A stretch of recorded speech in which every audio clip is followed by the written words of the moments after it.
So this is a few of our filmmakers, some of our team behind She Watches Blindly, starting with Brian, the man himself. I'd like to break my neck by stepping backwards off these stairs. No, I'd like to start out just with introductions. So starting with you, Brian, let's go down the line, and if everybody can tell us who you are, what your name is, and what you've contributed to this film.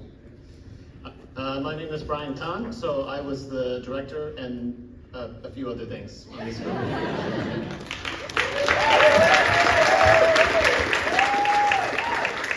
I'm Emily Dunlop, and I play Beth Abrams. I'm Justin Suttles. I was the producer, the AD, the PA, the craft services technician, and emotional and moral support to the director and the crew. I'm David Tabor. I made sure to bump the mic into the ceiling every once in a while so everybody knows there. Jesse Torrance, I played Earl Abrams, stunt coordinator. Rick Andoska, I have no idea why I'm here.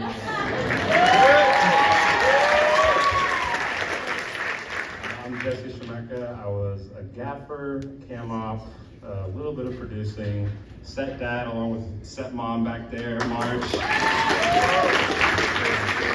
Oh yeah, my son was Maddie.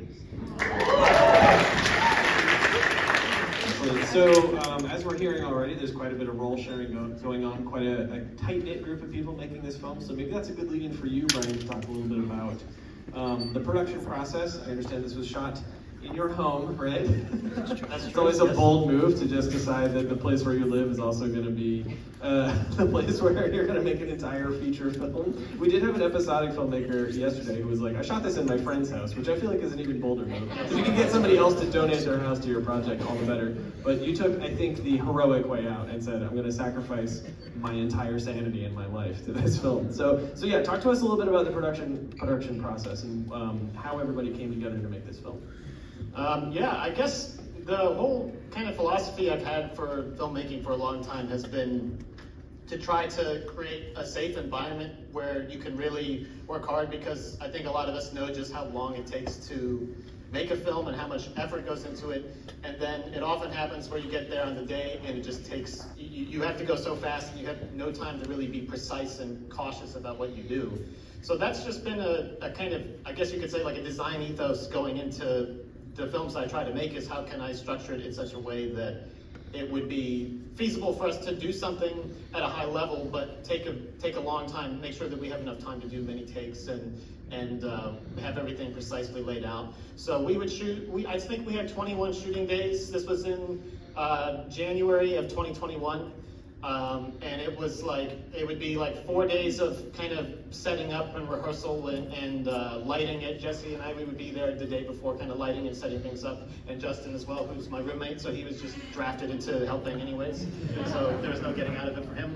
But it was like, we would just be working on the set the days before, really, and making sure everything was exactly how it would need to be, so that when we got to the day, Emily and Justin and Rick and I, we could really just work on the scenes and kind of let them come to life as much as they could.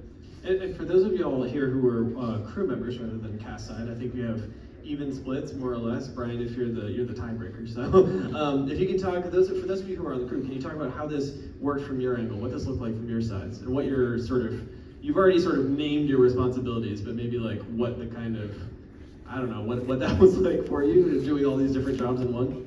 Well, as Brian said, I'm his roommate, and we've known each other for like a decade now because we went to film school together. So you had no choice? I had no choice. I was conscripted. But no, I remember when he sent me the message and he told me, he's like, the movie's on. And it was fun because it was like, when I got back after Christmas break, the house was already partially transformed into the Abrams house, and it's kind of like, they're basically hoarders. So it was like, oh, that's great, because it's like, that's the home that we live in. But no, I mean, it was a very kind of all-consuming process, because it's like, as he said, we were trying to create an environment so that when the talent showed up and when we were rolling, it's like they could just get right into it. So when everyone goes home for the night, we're still in that world and we're prepping the next day, so that it's just a constant rolling cycle. Okay. Maybe I already heard this, and you might catch me. How many days in total did you do 21. 21. Okay. Yeah. So basically one day, but it was 21 days long, right? Exactly. So for the rest of our crew, do you want to talk about your part in this and what these